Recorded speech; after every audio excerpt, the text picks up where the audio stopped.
Hello বন্ধুরা, আজকে প্রতিবারের মতো আরেকটি বিষয় নিয়ে আপনাদের সামনে হাজির হলাম। আজকে আমি আপনাদেরকে দেখাবো আপনার কম্পিউটারে অথবা এক্সেল প্রোগ্রামে আপনি কিভাবে আপনি ম্যানুয়ালি ডেট এবং হচ্ছে যে আপনার টাইমের প্রয়োজন হয়। অনেক টাইমে আপনার একটা ডাটা রেডি করলেন, ডাটাতে দেখা গেল আপনার অমুক প্রোডাক্ট কোন টাইমে আসছে সেটা আপনি সাথে সাথে ইন দিতে হচ্ছে। তো সেই ক্ষেত্রে আপনি আপনার প্রোডাক্ট, আমরা একটা এক্সাম্পল স্বরূপ XYZ একটা আপনার ডাটা শিট রেডি করলাম। সেই ক্ষেত্রে আমরা আপনাদেরকে দেখাচ্ছি ম্যানুয়ালি না লিখে কিভাবে আপনি সুন্দর করে আপনি কিবোর্ডের সাহায্যে আপনি সেটা করবেন। আসুন, যে ঘরে আমরা টাইমটা সেট করব এবং আপনার ডেটটা সেট করব সেখানে আমরা মাউসটা রাখবো। সেখানে মাউস রেখে কন্ট্রোল সেমিকোলন দেবেন, দিলে অটো ডেটটা চলে আসবে, ঠিক আছে।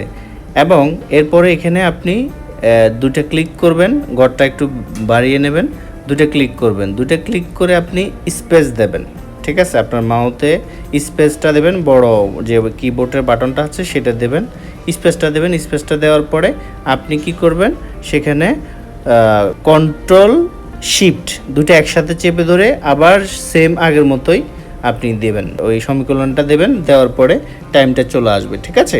তো এখন আপনি একটা জিনিস খেয়াল করবেন, আপনি যখন আরেকটা করা যাবেন টাইমটা কিন্তু দেখাচ্ছে না, কিন্তু টাইম আপনি যখন এখানে মাউসে আসতেছেন তখন কিন্তু টাইমটা কিন্তু ঠিকই শো করবে। আপনি যখন এখানে ডাবল ক্লিক করবেন তখন কিন্তু টাইমটা শো করবে। এখন যেহেতু দেখা যাচ্ছে না, তাহলে সেক্ষেত্রে কী করতে হবে, সেক্ষেত্রে এখানে এসে ফরম্যাট সেলে যেতে হবে। মানে যেখানে আপনি ডেটটা সিলেক্ট করছেন সেখানে ফরম্যাট সেলে আসবেন।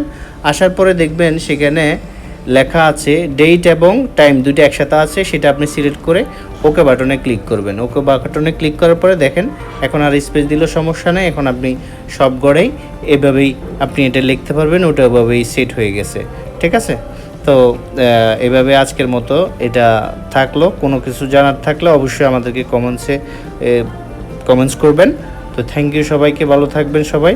আমাদের ভিডিওটি ভালো লাগলে অবশ্যই আপনি সাবস্ক্রাইব করবেন। Thank you.